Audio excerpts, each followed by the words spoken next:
early start out at Staples Center as the Clippers host the red-hot San Antonio Spurs. Chris Paul and company trying to end the Spurs' 9-game win streak. It's the longest streak this season in the NBA. First quarter, Mo Williams up top. Blake Griffin in traffic putting it down. Great timing by both Williams and Griffin. Clippers led 21-12. More from the high-flying Blake Griffin. Spins away from the defender. It's 23-12 Clippers. On to the second quarter. Tony Parker's been on fire, but here, off target, Tony Parker, well, he's got some friends in Tim Duncan, who had 11 and 17. That tied the game at 43. Final seconds of the half, and Tony Parker, he's not going to miss on that to give the Spurs a 2-point advantage. We go to the third quarter. Randy Foye had a phenomenal game from downtown, ties the game up at 65-65. Kenyon Martin, been great on the defensive end his first couple of games with the Clippers, and it ends up at another Blake two-handed stuff. What a pass by Eric Bledsoe. 67-65 Clippers. Fourth quarter, Chris Paul driving through the lane. Clippers out in front by 91-90. Now Tony Parker in the final 35 seconds drives, gets fouled. The foul was called on Blake Griffin, who appeared not to be next to Parker. Tony Parker hits 2 free throws to give the Spurs the lead. Tony Parker had 30 points and 10 assists. 19 seconds to go.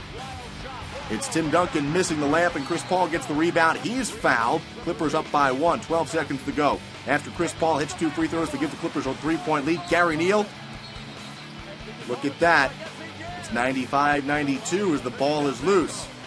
Greg Popovich can't believe it. 9 seconds to go. Chris Paul turns it over. And who gets it but Gary Neal? And he redeems himself. Gary Neal gets it done as that ties the game up at 95-95. But the game is not over yet after that clutch bucket by Neal. So with 5 seconds to go, it's Chris Paul now in the fourth quarter trying to win it. Gets bumped in a whole lot of traffic for the win off the side of the iron. So we go to overtime, tied at 95-95. Great ball movement here by the Spurs, and it ends up in the hands of Matt Bonner, who drills the 3 to give the Spurs the lead by 1 in overtime. Blake Griffin goes for the dunk, fouled hard by Tim Duncan. Oh, that's a tough one. Blake would go to the line, missed the first free throw, but he would step to the line once again, and the second is good. So we're tied again, 98-98. Now it's Tim Duncan kicking it out across the court once again to Gary Neal. 3 of his 17. He was 5 of 8 from downtown. 101-98 San Antonio. 14 seconds to go in overtime.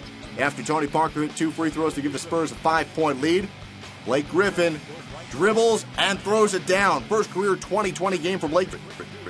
22 points and 20 rebounds. Now Gary Neal will be fouled by Blake Griffin, which would send him to the bench with 6 fouls. Gary Neal goes to the line, misses both free throws. So 7.4 to go. Chris Paul, the 3, off the mark for the tie, and San Antonio hangs on to win its 10th straight game, 103-100.